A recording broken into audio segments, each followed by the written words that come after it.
Naomba nivumiliwe kutokana na hali ya hewa. Kwa picha haitokuwa nzuri zaidi, lakini yale nitakayoyasema naamini yatakuwa mazuri zaidi. Nina nukta takriban 4. Lakini ya kwanza ni taarifa. Nipo mkoani Kigoma kwa ziara binafsi na mapumziko pia. Mungu akipenda nitatembelea baadhi ya mikoa, na dhamira ya kutembelea baadhi ya mikoa ni kukutana na wadau, kuzungumza nao, kuwasikiliza kero zao, ushauri wao, lakini kuona namna gani mtu atabaki kuwa salama. Hiyo ndo dhamira.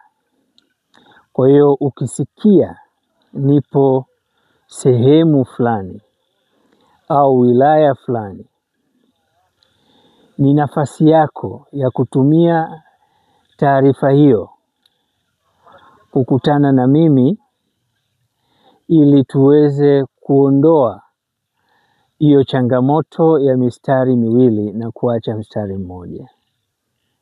Kwa hiyo ndugu zangu wa mkoa wa Kigoma, nipo Kigoma kwenye TikTok, kwenye YouTube, hata kama mitandao wakati mwingine inakuwa sio rafiki, lakini utapata taarifa T.R. Msigwa yuko Kigoma.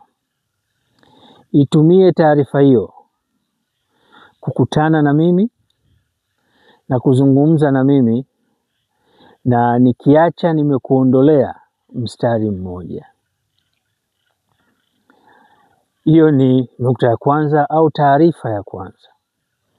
Lakini taarifa ya pili, kuna kipimo nitarusha.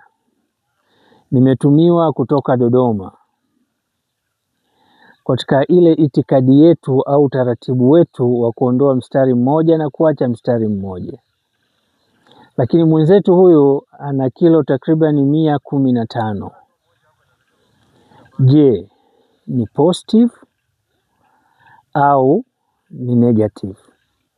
Kipimo cha kwanza tutakirusha ukiangalie, lakini tutarusha kipimo cha pili baada ya kufanya masahihisho ya ile ripoti ya kwanza au kipimo cha kwanza. Tutarusha kipimo cha pili ili kutoa ufafanuzi wa maelekezo ya kwanza na ya pili kwa mujibu wa kilo zake.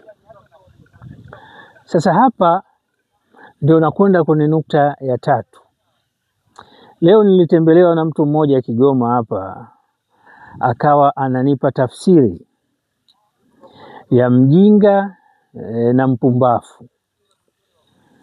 Nikajaribu kukaa kimya niendelee kumsikiliza ili nione tafsiri yake inatija kwa kiwango gani kwenye jamii husika. Lakini nikaioanisha na kazi ninayofanya, na inaweza ikawa ni msaada mkubwa. Kipimo nilichotumiwa Dodoma na mwingine kanitumia kipimo hajaniambia kimetoka wapi.